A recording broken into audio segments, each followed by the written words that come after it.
Est-ce que nous sommes en train d'entrer dans une société de contrôle permanent et ça dans tous les domaines de notre vie? Alors on dira non, non, le pass sanitaire, ce n'est que pour un moment et c'est pour inciter les gens, en somme, à se faire vacciner parce qu'il n'y a que cette solution. Déjà, c'est un mensonge. Qu'on soit maintenant pour ou contre la vaccination, c'est pas le débat de ce que je souhaitais apporter aujourd'hui, mais de simplement dire, mais est-ce que honnêtement, humainement, est-ce que c'est pensable de punir les gens, parce qu'on ne peut pas dire autrement, parce qu'ils ont choisi peut-être de ne pas se faire vacciner, mais ils ont aussi choisi d'autres moyens de se soigner et d'être en bonne santé. Donc déjà, on nous fait croire que s'il n'y a que ça de valable, c'est la vaccination. Donc déjà, ça repose sur un mensonge.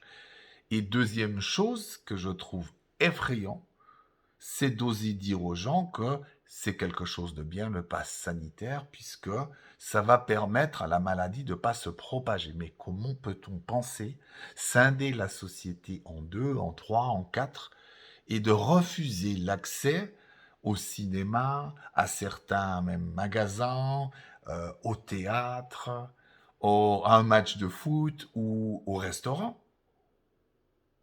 Ce n'est pas possible. Et là, contrairement à ce qui est dit, parce qu'on essaye de créer des guerres qui n'existent pas, il y a des pro-vaccins qui sont, beaucoup d'ailleurs, sont contre le pass sanitaire, comme il y a des anti-vaccins qui sont de toute façon contre le pass sanitaire, mais il y a aussi des autres choses. Il y a des gens qui sont, comment dire, contre le vaccin, mais pro le masque, et qui sont contre le pass sanitaire. Comme vous voyez, il y a absolument toutes sortes de constellations. Alors où je veux en venir, là où ça devient grave, vous vous souvenez à l'époque quand on parlait de terrorisme pour rendre le contrôle aux douanes, pour remplir des formulaires, on a créé des appareils aussi dans les aéroports, justement pour lutter contre. Ce qui devait être une mesure temporaire, jusqu'à ce que le problème soit un peu résolu et qu'il y ait moins de terrorisme. Mais tout ça est resté. Alors bien sûr, on dira pour le pass sanitaire, c'est pas la même chose. Dès que le Covid sera loin, eh ben, il y aura plus de pass sanitaire. Et c'est là où on se trompe. Une fois que cette mesure sera pleinement mise en place, il sera très dur de venir en arrière. Et je vais vous montrer pourquoi. Parce qu'il y a quand même certaines personnes, on va dire les gouvernements, et certaines personnes dans le gouvernement ou aussi des puissances économiques dans le monde aiment bien ce genre de contrôle parce que il permet d'en faire une affaire aussi qui rapporte. D'accord? Si je règle plus ma santé moi-même et que on m'impose de faire des vaccins, on m'impose tel et tel médicament, donc à un moment donné, je ne suis plus maître de ma propre santé et je ne suis plus libre de gérer ma santé moi-même. D'accord? Mais ce qui veut dire aussi que c'est très intéressant économiquement. Parce que si je bois de l'eau, je prends des plantes et que je prends soin de ma santé, eh ben, je rapporte pas beaucoup. C'est simplement comme ça qu'on aime le contrôle. D'accord? Et en plus, des gens qu'on contrôle, c'est des gens à qui on peut faire avaler des grosses couleuvres. Alors, pour en revenir à ce pass sanitaire, bien sûr, je suis contre.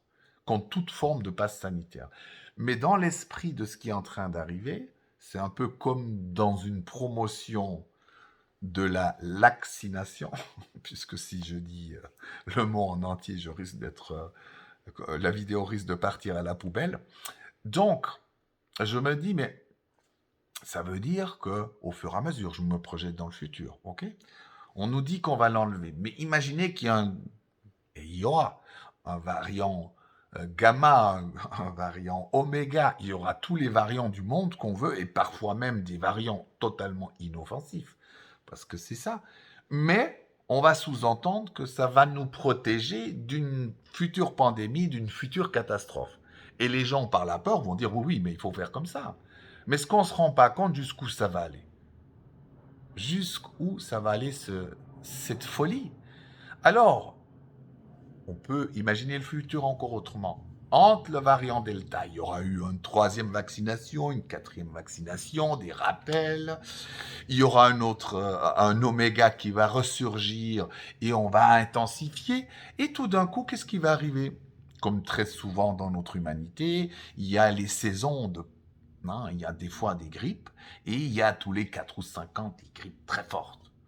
Ok, on va se dire, oh mon Dieu, mais il faut préserver les gens. Donc, gardons ce pass qui va faire que justement, merveilleux, on va vous vendre ça comme une merveille. Ben, vous allez prendre l'avion, vous allez être au moins sûr qu'il n'y a personne qui a, comment dire, qui a ni le Covid, ni la grippe, etc. Donc, le pass Covid est déjà, va devenir une norme. La vaccination va devenir une norme puisque pourquoi seulement vacciner les gens contre un Covid? D'ailleurs, si on prend le variant Delta, si on prend les personnes nouveaux de moins de 65 ans, le nombre affecté de cas graves est vraiment très très faible. Donc, on va quand même garder ça. Donc, forcément que la grippe et d'autres maladies, puisque je ne suis pas médecin, donc forcément il y aura d'autres comment dire, des maladies infectieuses ou des choses comme ça, ou des virus qui circulent, qui vont être sujets au pass et qui vont être sujets à des vaccinations. Et donc, du coup, on sort quand même de l'esprit de la santé. Et je peux vous dire qu'actuellement, d'autres petits labos, qui soient d'ailleurs naturels ou pas, ont créé des choses qui tout à fait sont capables, comment dire, de gérer cette maladie. Et aussi la gestion. Parce que là-dedans, ça veut dire quoi? C'est une manière de gérer, on va dire, un virus, une maladie. Et encore, comme je dis, on n'est pas à l'époque de la grippe espagnole, on n'est ni à l'époque de la peste.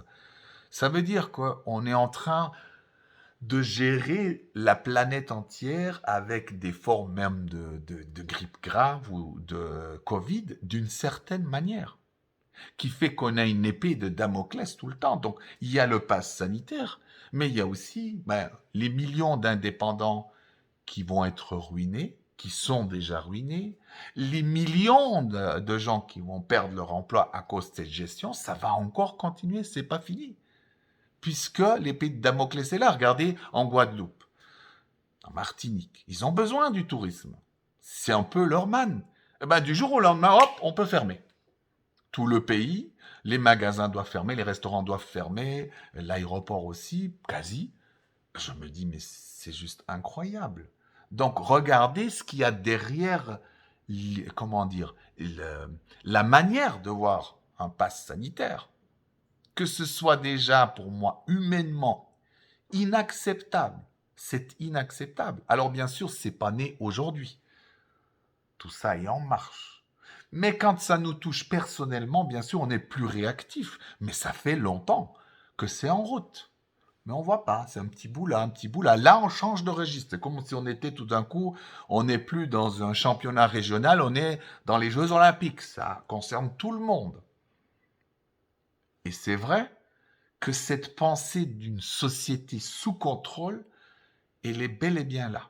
C'est un choix qu'on est en train de faire, une société totalement sous contrôle, et beaucoup de gens, on va dire oui.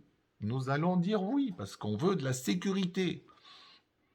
On veut cette fausse sécurité, parce qu'on l'aura jamais. D'accord? C'est comme dire, tiens, je veux que mon voleur rentre pas dans la maison et on met encore, on s'assure par-dessus, on remet des caméras qui contrôlent les caméras, la police qui séjourne. À un moment donné, le voleur rentre quand même. Ben, tout bêtement parce qu'il a trouvé votre mot de passe pour prendre possession de votre compte. Et du coup, d'une autre manière s'instaure et c'est sans fin. Donc on a un choix de société et je trouve grave. Ça me fait vraiment mal au cœur. Alors j'ai de la chance parce que j'habite en Suisse. Mais je ne sais pas combien de temps ça va durer. Alors c'est vrai que dans cette gestion de la pandémie, même si on a suivi aussi l'exemple de la France, on a aussi fait des choses nous seuls. Et je trouvais pas mal qu'un Parlement ait pu reprendre le pouvoir en disant non, on ne veut pas ce passe. Ce n'est pas admissible. Mais combien de temps? Parce que je m'imagine s'il y a un variant oméga et que ça s'aggrave, combien de temps va résister, combien de temps le Parlement va résister? Alors bien sûr, contrairement à la France, notre Parlement est beaucoup plus a beaucoup plus de pouvoir, mais dans le bon sens. C'est que comme il y a différents partis et qu'ils ont tous des voix, c'est pas comme un parti presque unique qui a toujours la majorité.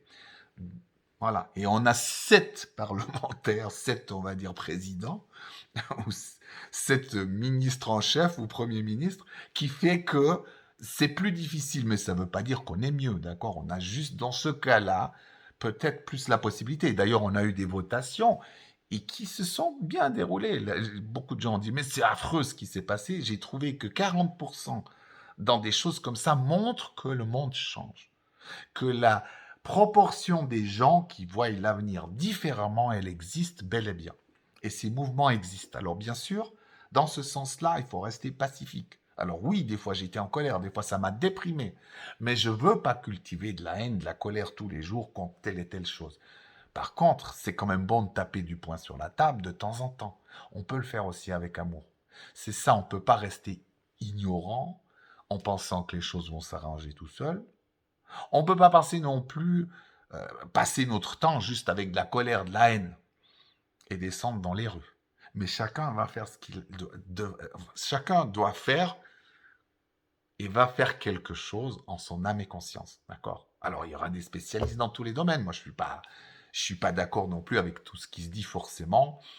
Euh, on va dire même à la télé quand je vois les journaux, je me dis bon, parfois ils sont vraiment culottés. Et ils montrent qu'un son de cloche. Ou quand ils en montrent un deuxième, c'est tout de suite radié, c'est tout de suite houspillé, d'accord? Donc du coup, il manque cet équilibre. Comme d'ailleurs, parfois, dans certains lanceurs d'alerte, on mélange un peu tout et on amène les choses d'une manière qui fait que trouvez votre voie là-dedans. Mais ne faites pas rien. Ne faites pas rien. Vous pouvez faire des petites choses. Vous voyez, moi j'ai vu par exemple que très souvent, je ne signais pas les pétitions. D'accord? Et je regarde quelles pétitions, parce que certaines, c'est dommage, parce qu'en Suisse, par exemple, les pétitions amènent à un vote. C'est ce qui s'est passé. Donc on peut le faire. D'accord? Donc signez-les, parce que votre voix compte. Alors même si ça fait des années que je n'avais pas été voté, et j'ai dit non, de toute façon, la politique, ça sert à rien. Oui, peut-être. Mais la force que les gens qui ne sont pas d'accord, on va dire, qui ont une vision de la vie différente, elle est là. Donc j'ai bien vu que dans les votations, ça avait finalement pas si mal marché que ça. Ça veut dire que dans les 10 ans qui viennent, cette proportion va changer pour tout d'un coup faire 51-49, mais dans le sens du progrès réel, de l'humanité, des choses plus justes. J'y crois, vraiment j'y crois. Je ne sais pas combien de temps, on va passer certainement par beaucoup de tourments. Et pour ceux qui aiment aller dans la rue, eh ben, choisissez les manifestations où vous avez envie d'être présent. D'accord? Parce que c'est de la force. Mais faites-le avec beaucoup de joie. J'ai vu une magnifique manifestation où les gens rigolaient, ils chantaient, ils dansaient. Et je trouve ça magnifique parce que c'est fort.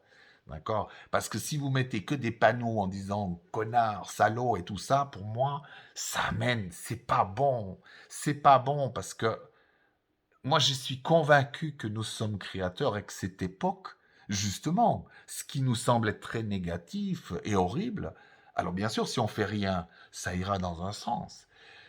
Mais si on le fait bien aussi, eh ben, ça ira dans un sens où de toute façon, cette humanité va changer. D'ailleurs, est-ce qu'il y a le choix quand on voit?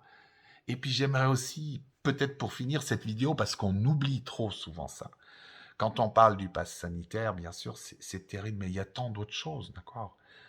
Moi, je vois, dès que ça nous touche, nous, dans nos trucs du quotidien, on est choqués, mais que des gens soient descendus dans la rue pour tous les gens euh, qui meurent, par exemple, de faim, ou des femmes qui se font violer, ou des enfants qui se font violer dans le monde, tout ça existe bel et bien. Il y a, je sais pas, je sais pas combien de millions de gens meurent de faim. Mais ça aussi, c'est une prison. C'est aussi un pass. C'est-à-dire le droit d'avoir à manger, le droit d'avoir un toit sans devoir se battre. Ça veut dire que nous aussi, on doit être plus fraternels. Alors, si vous voulez aller dans la rue, quand tout d'un coup, moi je vois, et je ne veux pas du tout me mettre comme quelqu'un de mieux, du tout. Je vois quand il y a eu une manifestation, je ne sais plus si c'était à Berne ou à Lausanne, pour la faim dans le monde, je ne vais pas. Ça ne m'intéresse pas.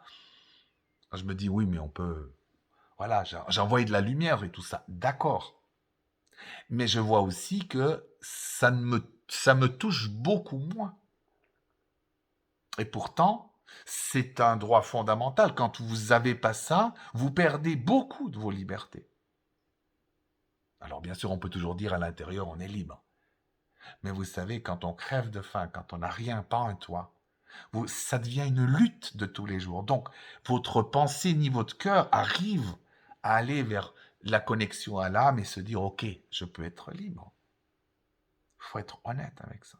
Et je pense aussi pour que justement des choses comme le pass sanitaire, il faut devenir plus fraternel et plus compatissant et regarder aussi, de temps en temps, de mettre un petit mot.